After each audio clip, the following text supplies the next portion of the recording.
Assalamu alaikum and a very good morning to everybody. This clip is to start off our online teaching from today. I remember that where I left you guys, so I will start off from there. We talked a little bit about actually how the microwave network analysis is started in the beginning, but today we will learn about those things.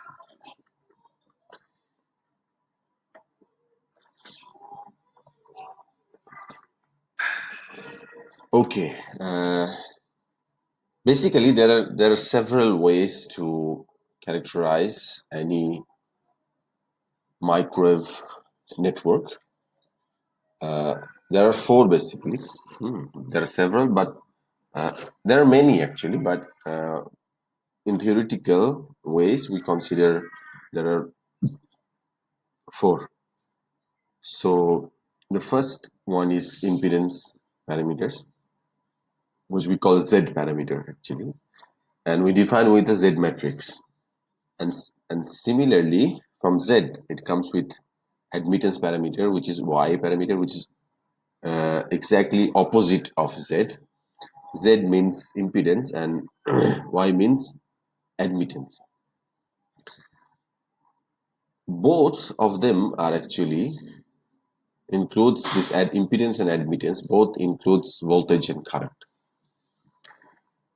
The number three is the scattering parameters, which is a parameter which is the most significant so far in the field of microwave network analysis. And all the measurement devices and equipments are based on the scattering parameters. In RF and microwave, the power is very low, and then also it comes with a very low current. Since the current, sometimes the analysis of current becomes so difficult and complex, so the scattering parameter actually take away those currents, and only it focus on the voltages. We will learn a lot about it in the next slides and so on. But the main difference between the Z, Y, and S parameter is Z and Y parameter have voltage and current, but S parameter doesn't have any current. Only it focuses on the voltages, different type of voltages. And there is last one is hybrid parameters. We call it ABCD parameters, which is a combination of Z, Y, and S parameters. So our main focus will be to learn the S parameters during the series of lectures, maybe one or two lectures. This lecture, and maybe one more lecture, we will learn about it.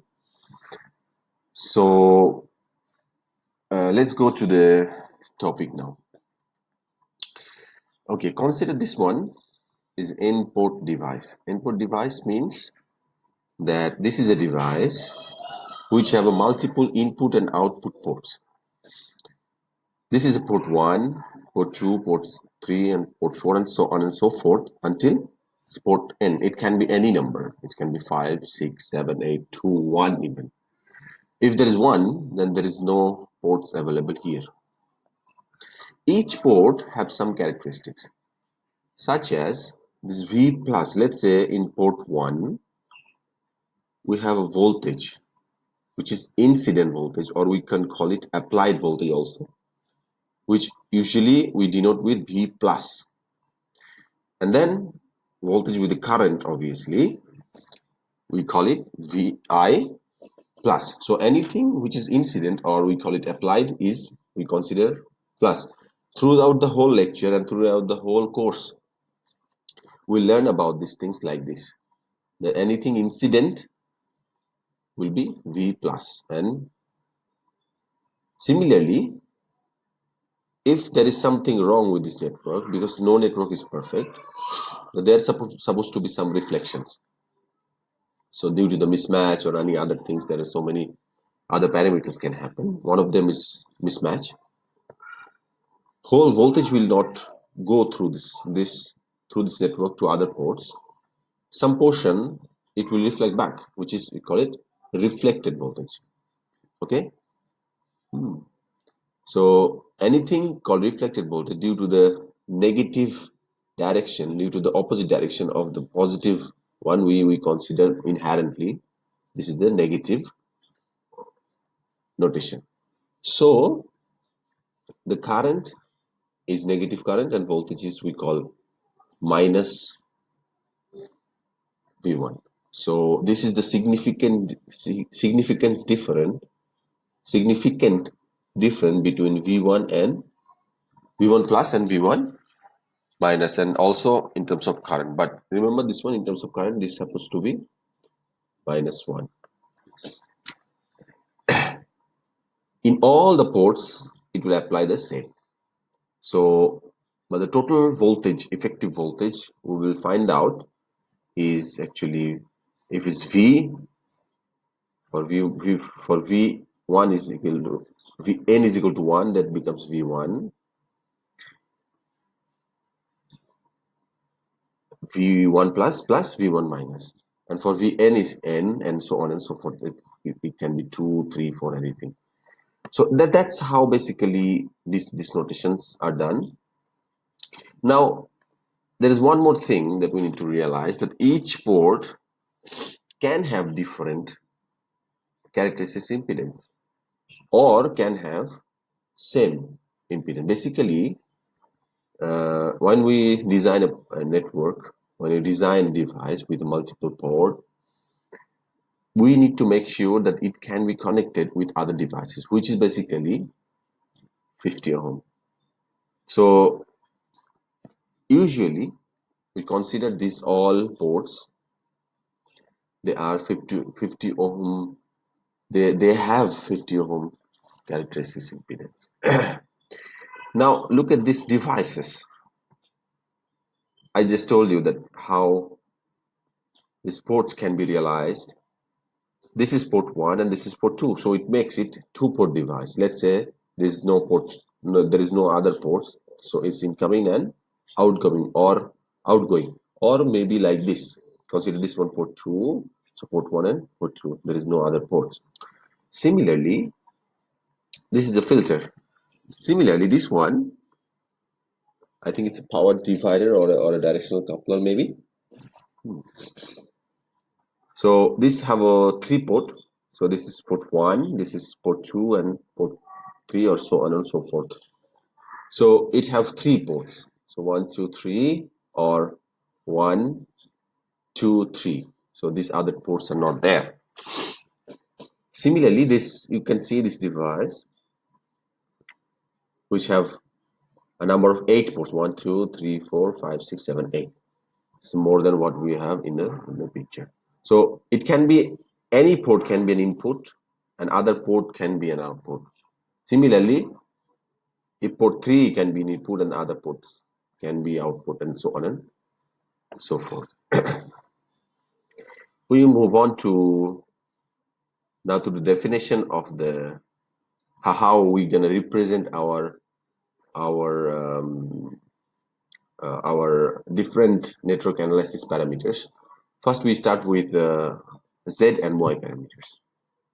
Okay, here in this uh, representation of Z parameters, usually we follow, basically in every aspect of representation, we follow Ohm's law. Ohm's law is V equal to I. V voltage is equal to I R. R is impedance also. We can consider as Z this one. So V equal to Z I or I Z. But if there are multiple, let's say this is one port, so we have only one element here, right? But if it's a multi-port, then you need to represent as a matrix. So if let's consider that this is an n-port network, means we have n element.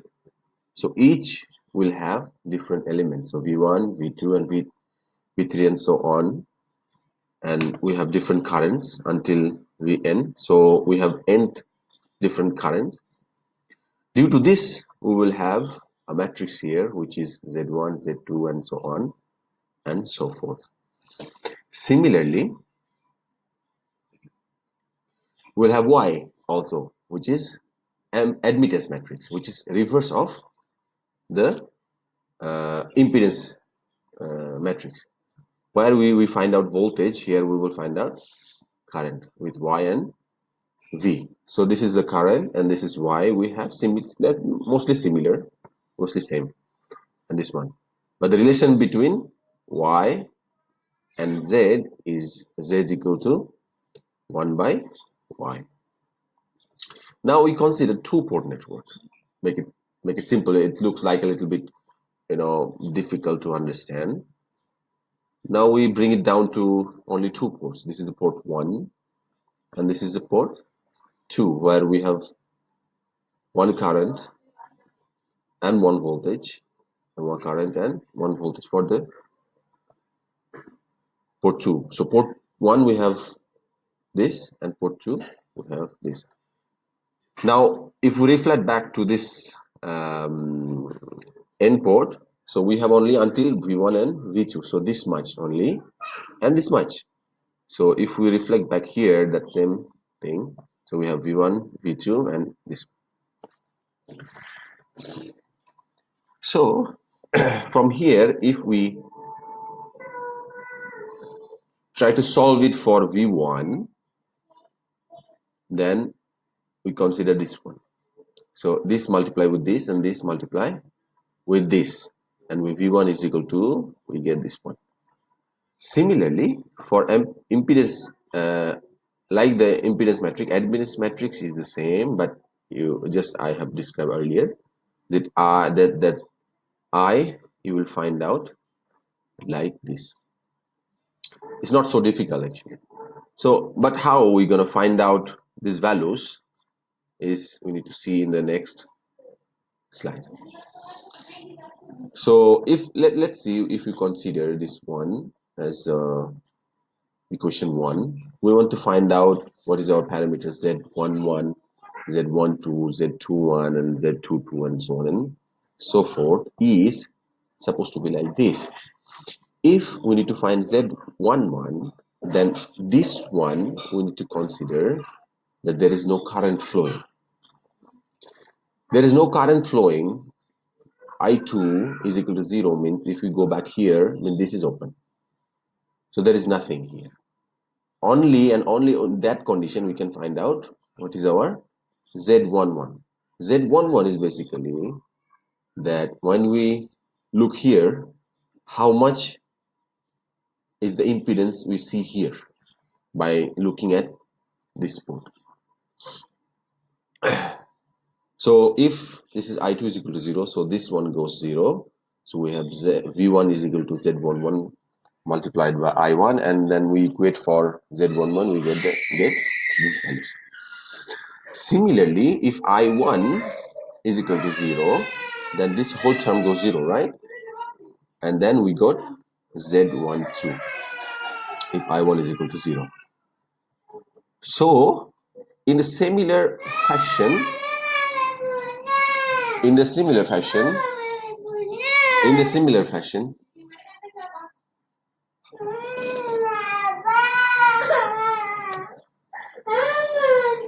we can get Z21 and Z22. I'm really sorry for the inconvenience. Actually, you know that I'm in the house, so sometimes the kids can disturb you. However, I hope that you understood this one already, that to find out different parameters, we need to put and we need to apply different conditions. Without the conditions, we cannot find it. So this is how we're gonna use it. And in one example, we will learn about it, how to do it. So this is the example. It's from the Poser example 4.3. That this is the two-port network is given for us how to, and then they ask us how to find out the Z matrix. Okay. Find the Z parameters means the Z matrix we need to find out. of a two-port T network. It's look like T, isn't it? So it's a T network. Now we learned about already the conditions of how to find Z11, Z21, and so on and so forth. So we have to try to apply here.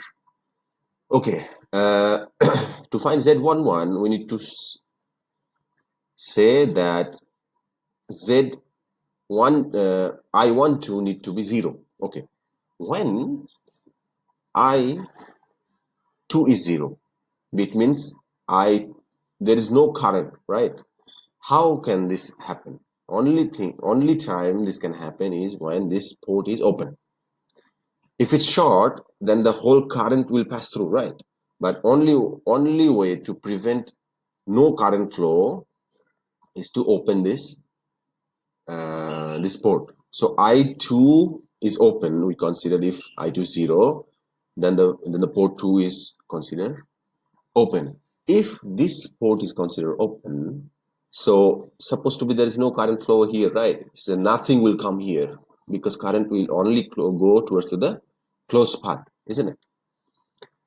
So that's why there will be no current incoming and no current outgoing from this one.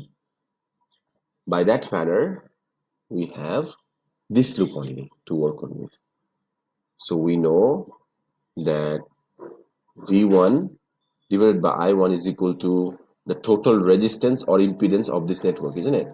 So the total resistance and impedance is this one. What is Z1 plus ZA plus ZC? So we got this one. Now we go to the next part where we find out first to understand this one. To understand this one, actually, we need to learn this first. Okay, let's see. This is to find out Z22. What's the condition we apply? We apply I1 is equal to 0, right? So I1 equal to 0. See how we have find out Z11. Similarly, we can find out Z22 is this is open, so no current is flowing. So this is our network now, and so this one plus this one will be the Z22, which is actually V2 divided by I2. Now, when we want to find Z12 or Z21, let us try find Z12 first. The condition is I1 have to be 0, right? So if I1 is 0, then this one is open, isn't it? This one is open. Now the problem is Z12 is equal to V1 divided by I2. The problem is we don't know what is V1. So this, since there is no current flowing here, there is no I1 coming here or incoming or outgoing anything from here. So this V1 actually we consider the voltage across this ZC.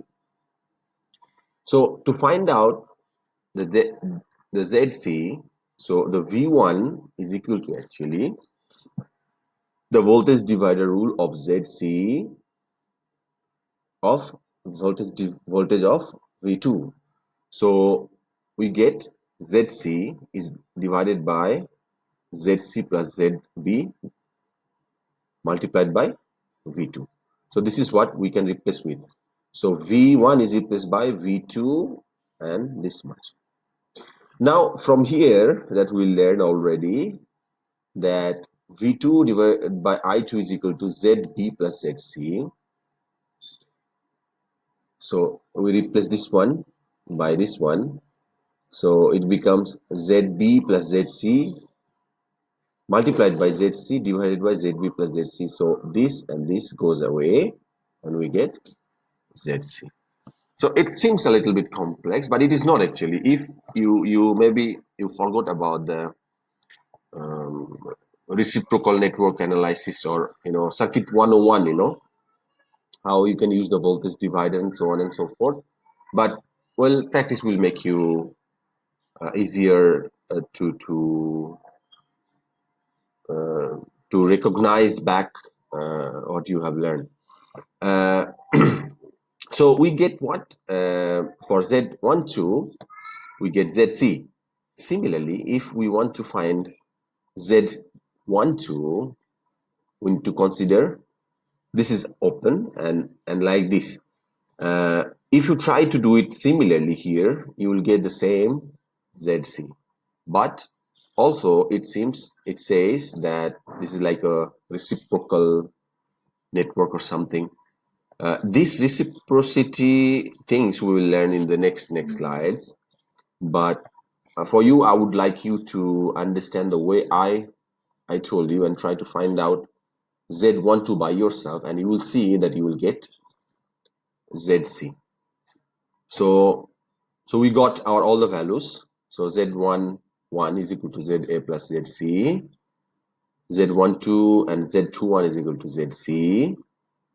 And Z22 is equal to ZB plus ZC. That's how you should design it. Now we move on to our scattering parameters. Is the how we gonna represent our scattering parameter matrix. As in the beginning of this lecture, I told you that a scattering matrix doesn't consider the currents; it only considers the voltages. And we also learn what is V minus and what is V plus. V minus is the reflected voltage, and V plus is the incident or applied voltage. From now on, I will only use the incident voltage rather than applied. So it means that if we have a ratio, so if you bring it here, then it becomes a ratio, right? So S parameter you will get if we have a ratio of the reflected voltage over the incident voltage. So our S parameter somehow will find out like this. It's mostly similar. It's mostly similar way of construct, but the operational way is different. But the construction is the same as admittance and the impedance parameters, where this one represents the the reflected voltage at any port. If it's port 1, so V1 minus is the reflected voltage at any port, and this one is the incident voltage in any port, and this is the S parameter matrix. This is for N port. Now if we consider this one as a two-port network,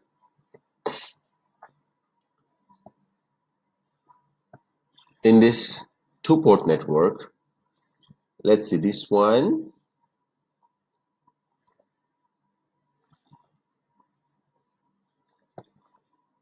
is incident voltage at what I said before, and this is reflected voltage for V1, and which is for port 1, and V2 is for port 2, and so on and so forth. Here, from here we can see similarly, just it's very similar, like Z11 and Y11 and so on. We take this much for two port, so we get V1 minus, these all are reflected voltage at port 1 and port 2, and this is our scattering parameter, and then this is our incident voltage at port 1 and port 2, and this by this way we can find. But sometimes it's difficult to to write these things, so we can consider them. The V1 plus is A. So A means all the incident voltages in different ports. So if it's port 2, then it's A2. If port 1, then it's A1. Similarly, if it's reflected voltage, then we consider this is a mistake actually. This is supposed to be B2. So I will change later on in the slide when I upload this one. So here, there are the conditions as similar as the Z and Y parameters. So if we want to get S11 from here, S11, so this is B, right? And this is A. So A2 need to be 0. A2 need to be 0. So this becomes 0, and then we will get B S11, where B1, this is a deflected voltage and this is an incident voltage. So the ratio of the reflection, so the reflection coefficient at port 1 with port 2 matched. This we will learn in the next slide what is matched.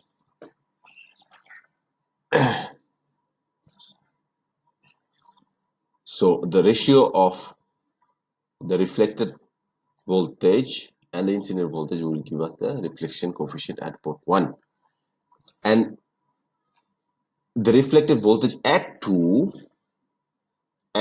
2, this is reflected voltage at port 2 divided by the incident voltage at 1 will give us the forward transmission coefficient.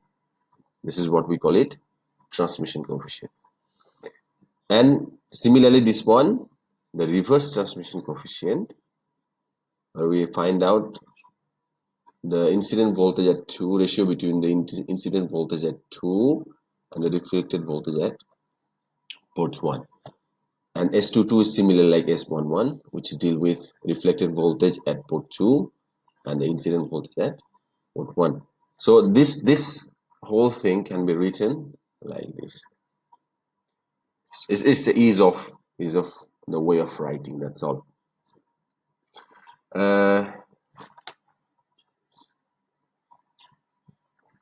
So far,